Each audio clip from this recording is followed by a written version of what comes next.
Welcome once again to the Apex Online Racing GT3 Championship in Assetto Corsa Competizione. It's the highlight show again for Season 8, Tier 8, and we're going back in time for Round 3, which came after Round 4. All will become clear in time. So for Round 3 of the Nurburgring on the original date, there were server issues across the whole of Europe, and it wasn't possible for any of the drivers to get in, so Round 3 was rescheduled to a free date after Round 4. So Snetterton has already taken place, and it's time for the 90-minute race at the Nurburgring. Going to be a tricky one, as the weather conditions are mixed. But before we get to the Nurburgring, let's have a recap of what took place at Snetterton. Really difficult race for everybody involved.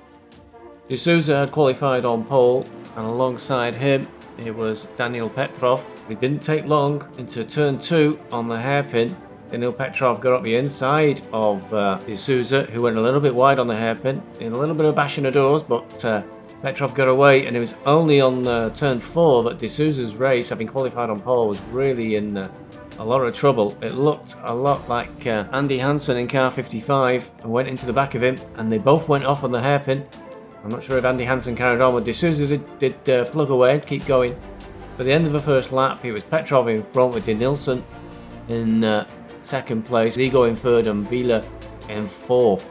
Petrov stayed in front for a long way throughout the race, and it was a battle between 4 drivers between 6th and 9th, which is one of the most exciting elements of the Snetterton event. Here we see Martinez and Montero virtually running out of road, trying to get past each other. It slowed them both right down and opened the door for Aristanori, the 974 Aston Martin, to get through. At the front of the race, Petrov and Zigo were fighting each other, coming towards the final laps. Petrov having been in front, I think, since that first opening lap when he got ahead of D'Souza. But in a great move here, Zigo up the inside, and that's how it finished. Zigo across the line first and Petrov in second. Xander Van Dijk finished in third place. Driver of the day was Manuel Duque, starting well down the field, having qualified in 25th, directly behind myself in the BeesWax Racing car. Managed to work his way through the field, had a really close moment there with a back marker, but mostly was making hay while the sun shines. A lot of drivers going off, and Duque proving his worth by keeping it on the track at all times. And here towards the end of the race, Danny Martinez sliding wide off into the grass, opening the door for Duque's final position change, moving himself into 6th place, and that's where Duque finished in 6th. So driver of the day to Manuel Duque. To look back at the official race results from Snetterton, Zigo first, Petrov in second. Probably quite disappointed for Double Damn Daniel there, having led most of the race and losing it in the last couple of laps. Xander Van Dijk for Eurocaf Club came in 3rd place. And D'Souza, having qualified on pole, not even in the top 15, so a really disappointing result for him. The Teams Championship at the end of the Snetterton round, Zigo to the top of the table with a good clear 36-point lead over Pius Bila, who's in second. Daniel Petrov of Double Damn Daniel in 3rd place. So the points are pretty close still, all the way down the top 10 as we go into the next round of the Nurburgring. And there will be a number of, those were the points at the end of the race at Snetterton. There will have been a number of penalty points applied as a result of quite a number of incidents and the false starts at Snetterton, but they'll be shown when we see the full tables at the end of the Nurburgring round. The team event, unfortunately I missed the opportunity to capture the outputs from Snetterton before they were whisked away under my nose. So these are the team positions at the end of round 2 at Misano. So Double Damn Daniel were top of the table, Celtic Broman 2nd, Hexagon Nation in 3rd, BeesWax Racing 4th, Crazy Fly Racing 5th, No Name in 6th, Eurocaf Club 7th, and rounding out the table, Ardwan Racing Team. So into the Nurburgring, and round 3 of the championship taking place as explained after round 4 because of the issues with the servers. The weather reports, well, it's quite changeable. Very high chance it's going to be wet. In fact, I'm almost certain it's going to be wet. But also a great possibility it's going to stop raining during the race and the track will start to dry up, making tyre choices and when to pit in quite a difficult choice for the drivers to make. Many drivers expected to go long into this race. and then leave their tyre changes to as late as possible, give them maximum flexibility. But with a 90-minute race, refueling is required. Track temperature 25, so if it does stop raining, I fear it should dry out pretty quick. Well, let's have a look at the results from qualifying. It was wet for qualifying, and Dmitry Ogrodnikov of Crazy Fly Racing Team was the driver who managed to lay down the best time in the conditions with a time of 2 minutes 3 seconds .240. Just behind him was Janis Ruska, and Janis will join Ogrodnikov on the front row. Row 2 from P3 is Carlos Alvarez, who's got a 30-second penalty from one of the incidents at Snetterton. Alongside him is Danny Montero from Double Dam Daniel. On row 3 in P5 it's Matthew Henry from Ardwen Racing Team alongside Nikolai Koenig. On row 4 in P7 it's Daniel Petrov of Double Dam Daniel, another driver with a 30-second penalty on his pit stop. Alongside him it's Carl van der Souza. Calvin qualified on pole last round but had a disappointing race and he well down the field. See how well he does this week. Row 5 P9 Emmanuel Duque from No Name. And alongside him it's Uros Kuzjak of Celtic Romance. Row 6, and my best qualifying so far this season, P11 for myself, Steve Bezic from BeesWax Racing, alongside Daniel Nielsen. Row 7 in P13 is Julian Henry from Ardwen Racing Team, alongside Ricardo Fontau. On row 8, P15 is Pavel Papanoko, alongside Radomir Kazierski. On row 9 in P17 it's Lord Nem for No Name alongside JP McKinley of Celtic Romance. Row 10, another driver with a 30-second penalty in P19 is Marcel Zigo alongside Xander Van Dijk of Eurocaf Club. On row 11 in P21 is Nicolas Daristan Ore, who's got a 30-second penalty as well. Lots of penalties showing up for lots of drivers here. He's alongside Simon Vazari. On row 12 it's Aranis Morkis alongside Arda Keskin. Row 13 is Zamfir Radu alongside Dmitry Polyakov of the Crazy Fly Racing Team. Dmitry not setting a time in qualification, along with the next two drivers, Piers Bieler also not setting no time, and Dimi Kranz. Piers is quite high up in the Drivers' Championship, so will be starting right out the back of the field, so he could well drop down the Drivers' Championship table before the end of this event. See how well he can do from all the way back down in P27. Drivers form up side by side for the start of the Nurburgring round. The weather, as predicted, the rain is pouring for the start of the race, and some big gaps there at the start. I don't know what's going on with the start procedure. With Danny Montero or Nicola Koenig was out of position, but you can see those two Aston Martins side by side. They should not. They should be line astern. So somebody was way out of position for the start. Like that green, Aston got a little bit tweaked there, but I think it was Danny Montero, and ended up spinning and touched the grass. Got the throttle down too quick there and spun the car straight out. And there's another tap there midway down the field, and another Aston Martin spins out. Both those cars recovering to the back of the field. And they're through the Mercedes Arena section. And it looks like Dmitry Ogrodnikov got away cleanly from Crazy Fly Racing Team. Ruska in the Ferrari in second, and Danny Montero moving up from his qualifying in fourth place. He's got third. Going down towards the turn 6, the left right hand complex. Turn 7, the next one, the Ford curve, and going through there. Very slight lead for Ogrodnikov over Ruska. Most of the rest of the field coming through cleanly now. Always a bit of a pump there for that red and black and yellow Ferrari. Through the Dunlop curve, turn 8, the hairpin. Again, everybody through safely on the first lap. No repeats of the chaos at Snetterton. No restarts required. Through the Schumacher S's, one of the trickiest corners complexes on the track. Tight left-hander. You have to watch your braking as you come up underneath the gantry. And somebody's off. Hello, like the Porsche Lord Nem there, who got clipped. Let's have a look what happened. We're on board with Ariston Ori, who's coming up, and he clips the back of the Porsche, pushes it across the track, and it looks like Radomir Kazierski, I think. Didn't have any choice there. The Porsche just appeared right in front of him, and it ends up being speared off to the side of the track. That'll put Lord Nem last. Meanwhile, it looks like the rest of the field are getting safely through turn 12 onto the back straight of the circuit. Super fast turn 13 coming up for them. For our leader, Ogrodnikov, leading the cars through the kink. There is turn 13. And he's still in front as he goes uphill towards the chicane. Which is right near the end of a lap. Using the easier chicane for the GT3 races. See the much sharper one on the right, and looks like everybody's getting through there cleanly. And it's round the final super difficult turn 16 at the end of a lap.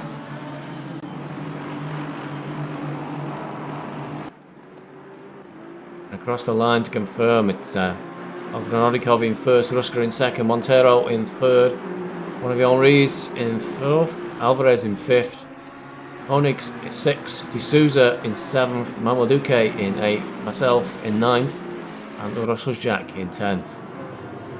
And only on lap 2, Dmitry Ogrodnikov was leading the race and looks like he went off hard into the wall.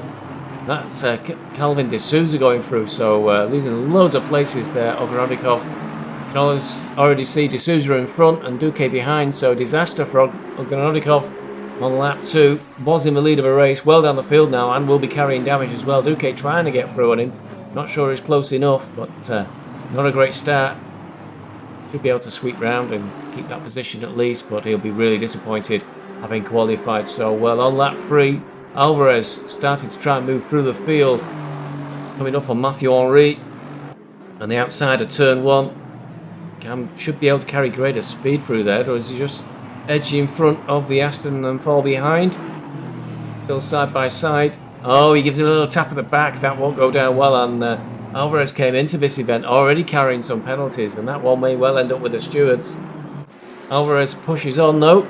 Lap 5 is Zander van Dijk and Simon Vazarek, and we saw it was Simon Vazarek who got tapped at the lap 1.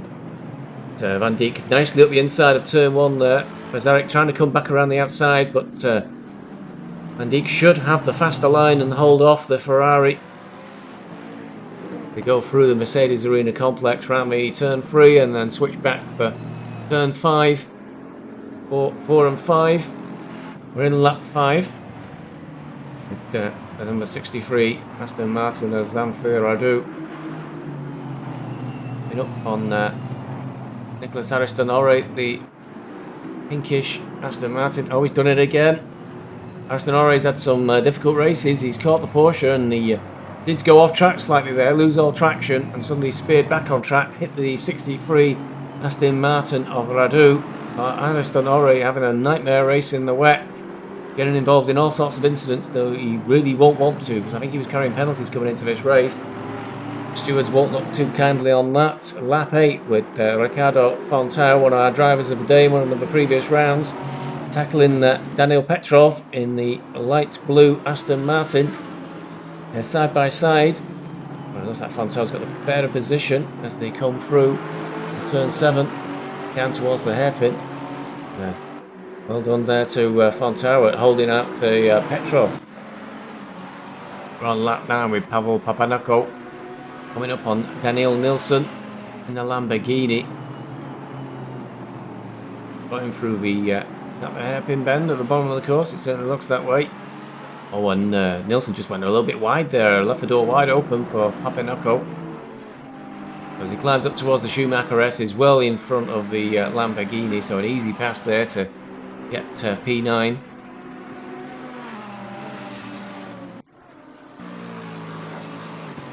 On lap 11, JP McKinley of Celtic Bromance.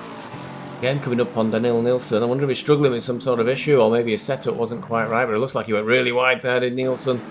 Left the door wide open for McKinley. Easy pass as the Lamborghini strayed slightly off track. So certainly Nilsson really struggling with his car this week.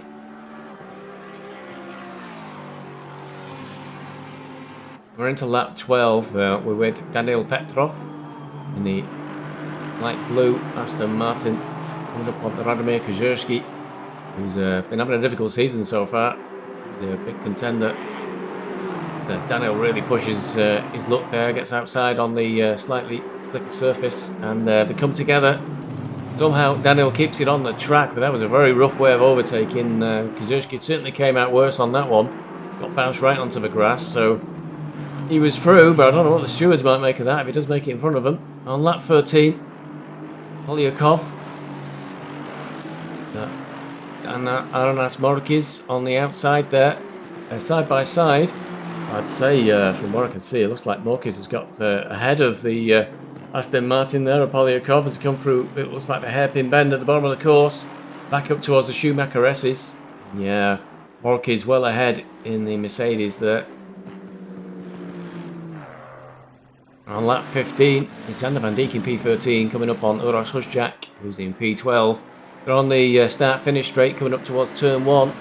If Alexander can keep the car under control on the inside of turn 1, always a tricky prospect, he'll be through. But Uros has vanished. I think Uros may have gone wide there or spun.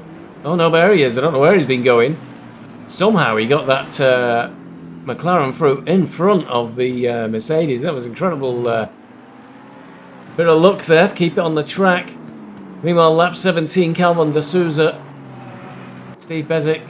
Calvin's gone wide, he's on the grass. And I can confirm, because I was involved, I was stuck behind de Souza for many, many laps, but that mistake slowed him down enough to let me through up the inside. And finally, the BeesWax racing car gets past de Souza. He needs to try and create a gap now and get away from the Aston Martin. There was a bit of a difference in speed in these weather conditions. That puts the BeesWax racing car through to 7th place, but on lap 18, Matthew Henry really seems to slow down there, with Manuel Duque behind him. This is quite high up, so Henry in 5th, Duque in 6th, but that Aston Martin just seemed to stop then going through that corner complex. Duque's got the inside for the turn 6, and that's a much better position to be in, so he's way ahead of the Aston Martin now by the time they get around the 4 curve at turn 7. Dropping down towards the hairpin. Oh, Duque will be moving into P5 there. Meanwhile, de Souza and McKinley fighting each other side by side, and BeesWax racing car in the background there, drop back. De Nielsen's in the mix, 4 cars, all fighting for the same bit of track. But it looks like McKinley's in front there. After a lot of effort to try and get past de Souza, who appeared to have the widest car in the world at the Nurburgring. By lap 22 with Ruska, and I've never seen this before from the highlight show, so well done Ruska. Strays a little bit onto the grass going into turn 1 and hits the green painted tarmac, spins badly, and I've never seen a yellow flag coming out from a highlight show, so well done Ruska, but he's in P1 there. Has a bit of a mistake, so there was a bit of a heart in the mouth moment for Ruska, leading the race and spins out on T1, but he seems to have recovered. Didn't see Danny Montero come through, and he was 8 seconds down, so just a bit of time lost for Ruska. See if he managed to hold on to that position to the end of the race. And here we have de Souza at McKinley again, almost falling over the Lexus, as in the Aston Martin tries to come through side by side, but de Souza's forgetting that the Lexus is good in the rain, and McKinley gathers it all back up again and manages to drive away. De Nielsen still tucked up behind, and the Ferrari of BeesWax Racing also on the back of this group of 4. So an exciting race for these 4. I'm sure they much rather be on their own up front. By lap 23, Daniel Petrov once again coming up through the field, catching up with Pace Bieler, and not so clear on this clip, but Petrov was carrying a lot more speed than Bieler for quite some time. Remember, Bieler starting right at the back of the pack, so I'm not sure what may be going on with his car, but he just pulls over. He may well be killing his tyres, but not putting up a fight to Petrov, just lets him through. Sometimes it's better to just keep your pace and not end up fighting and losing time to everybody around you. So we're into lap 26, and most drivers had fueled really long because the weather prediction was unclear, could well have stopped raining at any point in the race, and most drivers wanted to keep flexibility. However, Pavel Papanako had pitted just as Xander Van Dijk was coming down the start-finish straight, so Pavel not able to get up to speed before Van Dijk had come through, so he loses that place. And he's way down the field here, so Van Dijk into 18th. But Pavel pitting relatively early compared to the rest of the field, and also unclear whether he changed tyres. Such was the nature of this race. It was a real strategy fest. Uros here, also in the pits on lap 31. That's about the maximum endurance some of these cars have got. He's rejoining. But what position he's going to balance out at? He's just near the 275 car there of Popinako. So he's going to be down in 17th position at least. Yeah, that looked like Alvarez, so he's going to slot in. Also, it looks like he managed to get ahead of Popinako there in the Ferrari, so well done. Uros gets away in front of the Ferrari. That'll put Uros, I think, into P16. Popinaco will be pushed down to 17, but not giving up. He's trying to get round. Obviously, Uros going to have cold tyres just coming out of the pits. And if he didn't change the tyres, they'll still have cooled while they were getting refueled. And that was the tactic a lot of drivers would go for in this race. No change of tyres, but just refueling to make the distance. And save yourself a good 15 seconds, if not more. On lap 34 with Carlos Alvarez, who came into the race with a penalty from the stewards from Snetterton. He's now coming up behind Daniel Nilsson. Looks like they've just been through the Schumacher S's, I think. Going round turn 11 towards turn 12 and the long back straight. And Alvarez has forced Danny Nilsson wide there. He's got the better inside line if he can get the speed as they go down towards the pink of turn 13. He's got the inside line. It should give him the advantage. By the time we get to the top of the course, it is Daniel Nilsson's fallen back behind Alvarez. Remember how Nilsson seemed to be struggling a little bit with his setup. And he pulls over and again seems to concede a place there to Pavel Pavinako.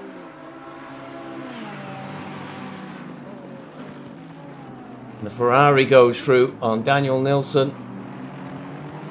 Sliding down the field. Daniel Nilsson will now be in P13 on lap 34. We're on lap 38 and Alvarez continues to come through the field. Now he's caught up with Sander van Dijk. Will be for between 10th and 11th place. Looks like they're going through the Mercedes Arena complex, and it looked like the Aston Martin of Alvarez got the inside line there for the final exit. Indeed, he's ahead before they get towards the turn 6 left-hander. That puts Alvarez then into 10th place, so constantly moving back up through the field. On lap 39, Pavel Pavinako in the Ferrari. Sander van Dijk again. Pavel and Alvarez both moving through the field. And the Mercedes there of Sander van Dijk just went a bit wide. And the Ferrari had a bit of a slip there as he went accelerated away out of turn 1. But it looks like he's got away with it. Still ahead of the Mercedes. So Van Dijk doing the same as Daniel Nilsson, slowly slipping down the field, trying to hang on their places.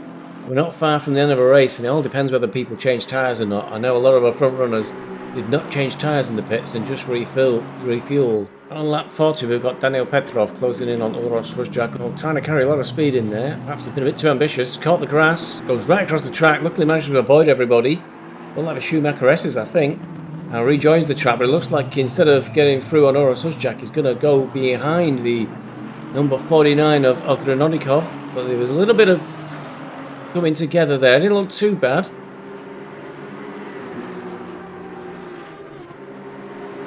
I think that allowed Ogrenovnikov to get through.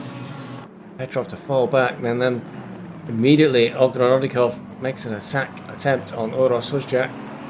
Looked like the McLaren disappeared there. And there goes Ogrenovnikov. Yeah, and Uros looks to have dropped back 2 places there. Must have gone wide on T1. So a great few corners for Ogrenovnikov. He may have had a little bit of coming together with Aston Martin or Petrov, but he definitely came out on top. By lap 43, Mathieu Henry, who has been bobbling around at the front of a race, is trying to catch up with Calvin de Souza, who somehow has got ahead of McKinley and BeesWax Racing. I think the pit stop strategy really came into play, but de Souza pulled out very, very low on tyres, went quite wide on that last corner, and Mathieu Henry went up the inside, takes the position away from de Souza, so Henry into 4th. Might be too much to hope to get on the podium. There's an 11-second gap at least to Koenig, who's in 3rd. And Danny Montero must have got past Ruska somewhere, maybe in the pit stops. 3 seconds plus clear of Ruska in 2nd place. So finally a good result for Montero. We saw him last week, I think, struggling mightily at Snetterton, but this time around at the Nurburgring brings it home in 1st place. And maximum points for the Drivers' Championship. Like Ruska will be across the line 2nd and Koenig in 3rd. We'll see the official race results shortly. A few spins to celebrate from the victor of the Nurburgring. Driver of the day, as much as this pains me, 2 possible contenders. First contender, JP McKinley of Celtic Bromance. Here at the start, qualified down in 18th position. at a time, just 1.1 seconds off pole. Gets round T1 in one piece.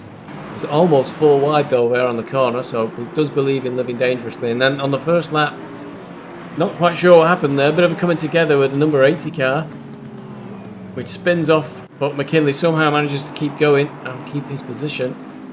The other car pointing backwards there in the background.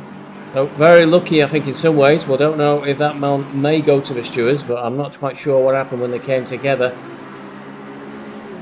And he's got Poppy Nacco for company, so I think he'll slide into 15th place as they come up towards the chicane.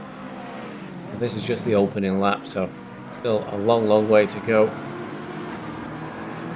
They all come through the chicane around the final corner onto the start-finish straight. McKinley confirmed in 15th place at the end of the first lap, so already making up 3 spots from his starting position. And then, try as I might, I couldn't find a lot of overtakes. A lot of the positions that McKinley made up were when drivers went off, as is this example with Daniel Nilsson in front, took it wide. We saw this in the highlights, and McKinley slips through and into 10th position. 17 laps later, this is when I lost it. Coming out of the turn 7, the full curve, rear end slid a little, pushed me off and into the grass, and I slipped down a couple of places. One of those slipping through was McKinley. Then it was the same problem for McKinley as I had, trying to get past D'Souza. At this point, finally outbrakes D'Souza going into the turn 6 through to turn 7. It was turn 6 where D'Souza finally made a mistake when I was trying to get past him and went wide. So maybe was very hesitant in the Aston Martin there, probably fearful of making the same error and ended up on the grass. Then, when it was time for the, maybe this is what made McKinley's mind up, it was time to pit, went straight on coming up towards the chicane and then decided to pit at that point on 36 laps before we, and it only went in for fuel. It was the same tactic as all the front runners of the race. Had too much time to change tyres. When he emerges out of the pits though, those tyres are cooled on the, as the fueling was taking place, and does an instant spin and takes quite some time to recover. So Julien Henry, I think, was the driver with him, will be straight through. So both the Henrys line astern. And there were no further passes following that, and by lap 43, McKinley, now just behind D'Souza, finished in 6th place. So from a starting position of 18th, hit up 12 spots. The other driver worthy of mention as potential driver of the day was Pius Bieler. Didn't do a time in qualification, started right at the back of the field, down in 27th place, and really held out the back of the field on the first corner, clearly expecting a lot of trouble and wanting to stay way out of the way of any potential collisions. Not an unwise tactic. You make more time with an undamaged car than you do from getting super adventurous. And then a lot of cars going off in front of him. Nilsson conceding places there, going through the hairpin, and I think just more interested in avoiding any trouble opposed to trying to make up one spot at the start of the race. Cars were falling off the track all around him, and it's not at all clear what happened there. There were cars all over the track at the pit entrance, but again, Bieler kept his head, stayed out of trouble, and more importantly prevented any damage to his car. And by the end of the first lap into P24, already moving up the field, but showing to us not in any big hurry. That moved up to P22 after those cars dived into the pits. It's a demonstration of why you don't need to go all hell for leather on the first lap, trying to make up as many places as possible. Nilsson, who's normal, just behind the 910 of Polyakov, who lost the rear end there going through the Mercedes complex and was unlucky enough to get picked up and tagged by Radomir Kozierski, who found him in the middle of the track as he came around the corner, plonked the front of the Aston Martin, damage for both those cars. Bieler was through, and then 23 laps later, again a rather uneventful race, but Bieler benefiting from just keeping his head down. And we saw this one in the highlights, and when you watch it back by following Bieler, you realise that Petrov was really catching Bieler up at a rate of knots, and he knew there was no point trying to defend, they'd only both lose time. time was critical to Biela to try and make as many places up as possible. Eventually, Biela into the pits on the 30th lap from 10th position. Emerging from the pits.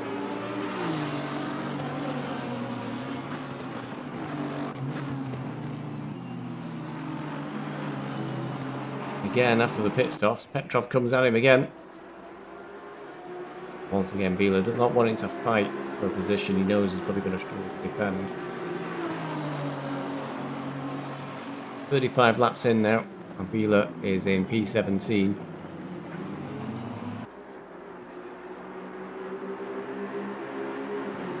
That's how it was at the end of the race, crossing the line in 17th place. Not bad. 10 places made up from a starting position right at the back of the field, so a recovery, but it won't help Biela's championship position so far down on the field. So the official race results from a Nurburgring. Danny Montero brings home a victory for Double Damn Daniel, followed in second place by Janis Ruska. In third place is Nikolai Koenig. On fourth, Matthew Henry for Ardwen Racing Team. Calvin de Souza managed to hold off a whole army of people trying to get past him. He finished in fifth place. JP McKinley of Celtic Bromance, who I believe is officially our driver of the day. Wasn't much between him and Biela, but McKinley made up way more places, finishing in sixth. Just ahead of myself, Steve Bezic of BeesWax Racing. And certainly my best result for quite some time in P7. Julian Henry, Ardwen Racing Team, was in 8th place. Manuel Duque of No Name was in 9th. Carlos Alvarez finished in 10th place. Pavel Papenako finished in 11th. Xander Van Dijk of Eurocaf was down in 12th. Daniel Nilsson seemed to struggle and go backwards a little bit in the second half of the race, finished in 13th in the end. Dmitry Ogronodikov, having qualified on pole, were probably quite disappointed with 14th. We saw him going off at the start of the race, so we're not too sure what happened there. So Crazy Fly Racing Team's first finisher, 14th place. In 15th, it's Daniel Petrov of Double Damn Daniel. 16th was Uras Huzjak of Celtic Bromance. Pius Biela, as we just saw, finished in 17th. In P18 is Simon Bazarik. And 19th was Ricardo Fontau. 20th, Dmitry Polyakov, the other Crazy Fly Racer Team driver. 21st, Arnas Marquez. 22nd was Lord Name from No Name. I know was quite disappointed having been punted at the start of the race and really ruined his chances. Dimi Kranz in 23rd, Radomir Kajerski, who seemed to have a really difficult race, seemed to be in the walls an awful lot, finished in 24th place. Quite a number of non-finishers for this race. Arda Kuskin, Marcel Zigo, Zamfir Radu and Nicolas Arestan Ore, who did seem to be a bit in the battles and then eventually quit the race. How has all of these results affected the Drivers' Championship? We've got joint leaders. Marcel Zigo, who must have had penalties. He's got 241 points, which is the same points as Pius Biela. Biela will be absolutely kicking himself that he didn't qualify and finished in 17th, because if he'd have been a little bit further up the field, he'd have been top of the championship table by now. Danny Montero, with his victory and a good result for Double Damn Daniel, moves into third place on the championship table. Janis Ruska, again, a really good result, so moves to fourth. Nikolai Koenig also had a very good result, in third place on the podium. He gets fifth on the championship table. Daniil Petrov will be ruefully worrying about a slightly bad result in 15th for him. So the second Double Damn Daniel driver is in 6th place. McKinley from Celtic Bromance, that 6th place really lifts him up the Drivers' Championship to 7th. Xander Van Dijk, fairly consistent with his finishes, so he's in 8th place for Eurocaf Club. Daniel Nilsson is in 9th, and Manuel Duque and No Name is in 10th.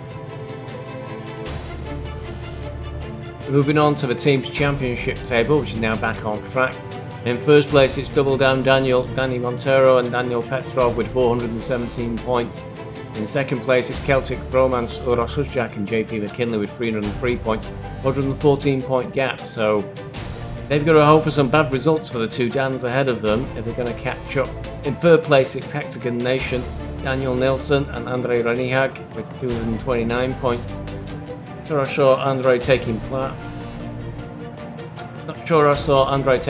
this week, so that would explain why they're dropping behind on points. No Name, Manuel Duque and Lord Nem of 200 points. We saw Lord Nem get punted, and he finished right down the back of the field. So 4 points for them this round. BeesWax Racing in 5th. Our teammate Danny Martinez didn't attend the Nurburgring. On the original dates he could have made the race, but on the rescheduled dates he already had commitments. So BeesWax Racing losing points this week, but now only 14 points behind No Name, so it's pretty close between the pair of them. Ardwen Racing Team, Matthew Henry and Julien Henry's finally start to move up the table. They are 2 points behind BeesWax Racing. Eurocaf Club, Zander van Dijk and Ibrahim El Magdoub are very close behind too at 177 points and rounding out the table. Crazy Fly Racing riding out the table in 8th place. Crazy Fly Racing Team 7 points, all very close. Third place now, very close indeed. We'll be back on track next week. Back to the original calendar.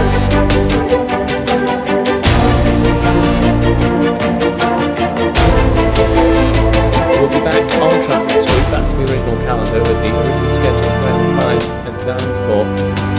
Mixed conditions are what's predicted at Zandvoort, and light chance of light drizzle from what we're hearing, so not that might have rain. It'll be a tricky one to predict and a tricky one to plan for. But Zandvoort's a nice little circuit. Back to a 60-minute race as well this week, back to more normal durations. And we'll find out how that goes. Who's going to be who's going to be the movers and shakers of the championships, and will all teams have a full complement? A lot of drivers missing from the Nurburgring now halfway through the season. We need to make sure the teams remain fully competitive all the way to the line.